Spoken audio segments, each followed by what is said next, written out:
Let's go ahead and get inside the glove box. Now we're going to come over to each of the sides. You're going to see that it has this little rubber grommet that comes through. On the outer portion, there's also a grommet there. So what we need to do is go ahead and grab onto each side, gently push it towards the center, and gently bring it down at the same time. Same as I do that, I'm going to do over here. Carefully start bringing this down. And now we can have access to where our cabin air filter is located. So looking at the cover, you can see that it says airflow, and it has an arrow facing down. That's telling you that the airflow is down. To start removing this cover, along each side, you're going to find that there's a little squeeze tab. There's also arrows. Essentially, just go ahead and grab those squeeze tabs on both sides, and then gently pull off the cover.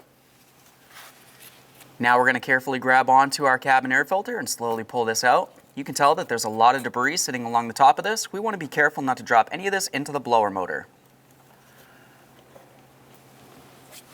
All right, let's get ready to install our cabin air filter. Looking at it, you can see there's an arrow facing down with the word airflow. So we're going to, of course, put this in the proper position. I'm just going to take it, slide it directly in there.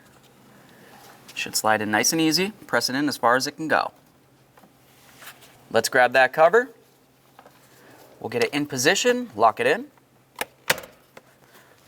Make sure it's secure. Now we can go ahead and close up the glove box. Just squeeze in on the sides there.